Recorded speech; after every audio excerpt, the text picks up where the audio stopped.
A paz do Senhor Jesus, queridos irmãos, que o Espírito Santo possa trabalhar no seu coração, a fim de que a palavra de Deus possa preencher onde o homem não consegue entrar. Amém? Se você tiver condições, abra sua Bíblia, por gentileza, na carta do escritor aos Hebreus, capítulo 2. Carta de escritor aos Hebreus. Não se sabe o autor, provavelmente uns dizem que foi Paulo, outros defendem que foi Lucas que escreveu a carta aos Hebreus. Hebreus capítulo 2, versículo 1 a seguir. Vamos ler pausadamente para que você compreenda a palavra de Deus. Amém? Portanto, convém-nos atentar com mais diligência para as coisas que já temos ouvido, para que em tempo algum nos desviemos delas.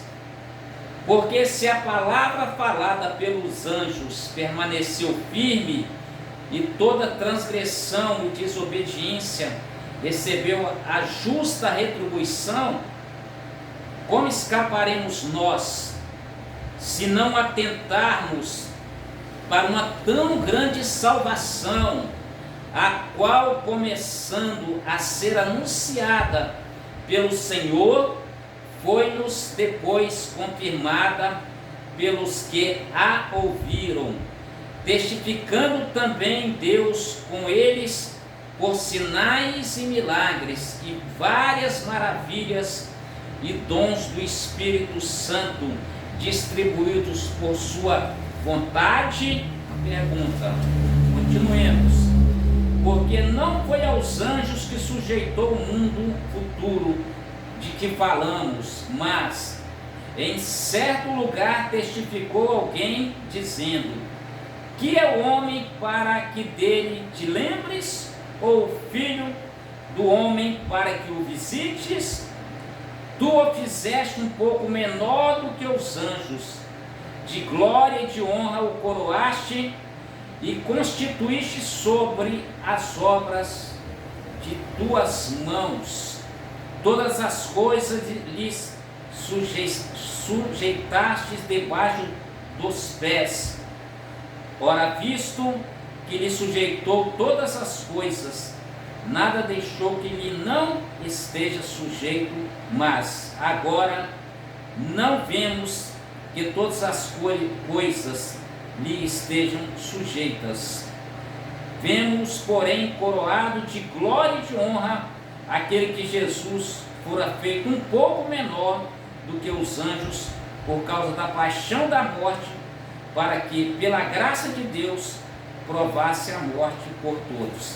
Os irmãos observaram que, quando lemos o texto e contexto, como melhora a interpretação e compreensão bíblica, melhora bastante. Olha só, porque se a palavra falada pelos anjos permaneceu firme, quando é que os anjos anunciaram a mensagem de Deus? Quando Deus falou com Moisés para escrever a lei, que são os 10 mandamentos, os anjos anunciaram para Moisés que deveria escrever os 10 mandamentos, a lei, para que aquelas pessoas no deserto não se perdessem. Tudo tem objetivo de acordo com a palavra de Deus. Aquele povo que saiu do Egito precisava de leis específicas, de normas, para que não errasse o caminho. A lei serve para eu e você não errarmos o caminho. A lei aponta para o pecado do homem. Só que, de acordo com a palavra de Deus, Paulo escrevendo aos Gálatas, Gálatas capítulo 3, depois você confere por gentileza, diz que a lei aponta para o pecado, e a lei era o aio. O que é aio? O aio era um tutor até que a criança chegasse na fase adulta. Então, a lei estava preparando o caminho para a dispensação da graça de Deus. A lei simboliza Agar e Sara simboliza a graça de Deus. A lei não salvava, mas através dos tipos, da simbologia, estava apontando para o Calvário, para o Gólgota. Por que a lei não salvava? Porque era imperfeita. O próprio sacerdote tinha que oferecer o próprio pecado através de expiação, para depois apresentar o pecado do povo. Então, a lei era incompleta. A Bíblia fala, e os livros teológicos dizem, os teólogos dizem, que a lei era a sombra das coisas vindouras. A lei era o aio, era um menino que necessitava de um tutor, mas quando esse menino tornou-se adulto, que é o período da graça, não justifica vivermos debaixo da lei. Aí o autor afirma: como escaparemos nós, se não atentarmos para uma tão grande salvação, a qual, começando a ser anunciada pelo Senhor, foi-nos depois confirmada pelos os que a ouviram. Como que a lei foi anunciada pelo Senhor? É o seguinte, o escritor aos Hebreus, no capítulo 10, diz que Jesus preparou um novo e vivo caminho para que eu e você, para que nós pudéssemos entrar no caminho da graça. Ninguém deve ser autossuficiente para dizer que não depende de Deus, ou para dizer que é pecador terrivelmente, a ponto de não entrar pelo caminho que leva à salvação. É possível sim, porque se você pecou, é só se arrepender, porque o mediador entre Deus e o homem é Jesus Cristo. Não é pelos rudimentos, pela carga pesada da lei, porque pela lei o homem não salvaria, mas é através da graça de Deus, é através de olhar para a mensagem da cruz, porque a mensagem da cruz traz esperança para nós, pecadores. Nós, sim, João disse que aquele que disser que não tem pecado, esse tal é mentiroso. Mas se confessarmos os nossos pecados, Ele é fiel e justo para nos purificar de toda injustiça. Está registrado em 1 João, capítulo 1, versículo 8 e 9.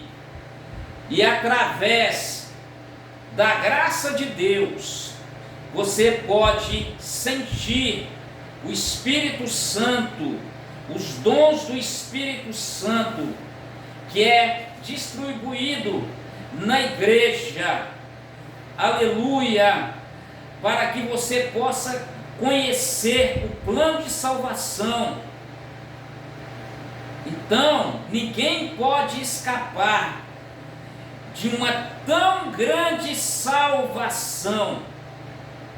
Antigamente era difícil, muito difícil, porque a lei exigia muito, mas não é através da religiosidade que o homem pode encontrar Jesus Cristo, mas é através do arrependimento.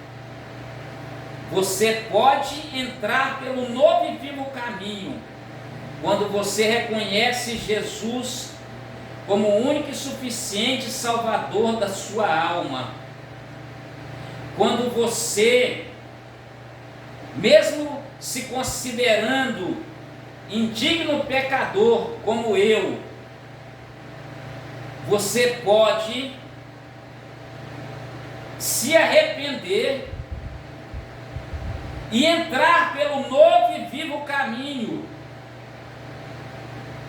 Não é pela carga pesada da religião ou da religiosidade, não é através de usos e costumes do homem, não, mas é através da entrega total a Jesus Cristo.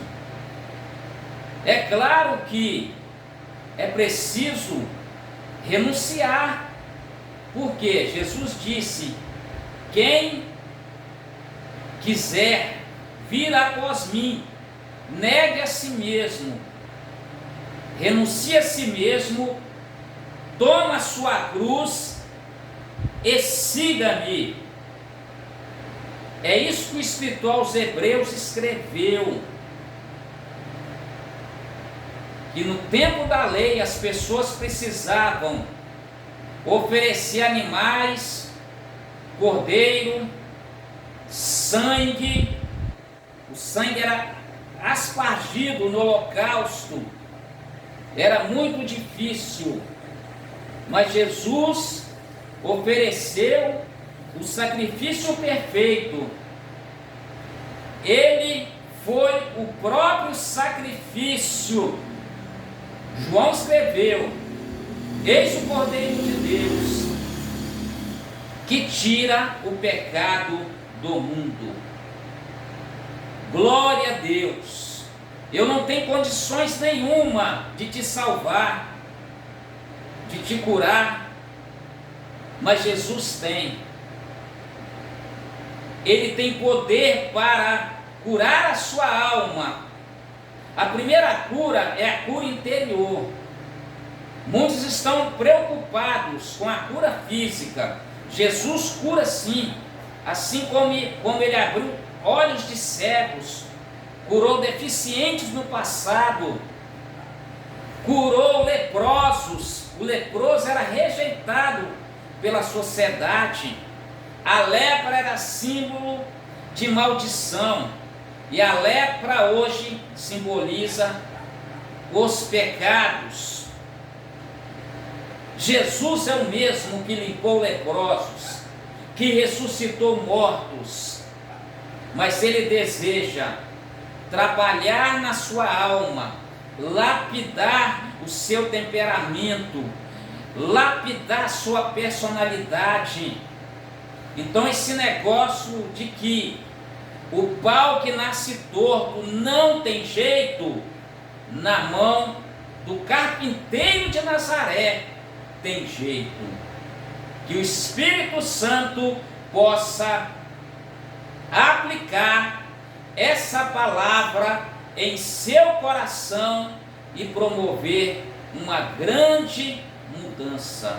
Amém? Vamos orar?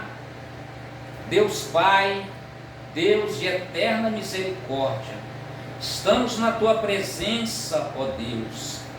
Que o Teu Espírito Santo possa trabalhar em cada coração, promovendo mudanças, ó Deus, a fim de que esse homem, essa mulher, possa conhecer o plano de salvação, ó Deus. Abra os olhos do coração, os olhos espirituais, ó Deus, em nome de Jesus Cristo, ó Pai. Eu oro, Senhor, para as famílias, para os casais, para os cônjuges, ó Deus, porque a família é a base da sociedade, ó Deus. Sara a família, ó Deus. Reestrutura os casamentos, ó Deus, em nome de Jesus Cristo. Amém. Glória a Deus.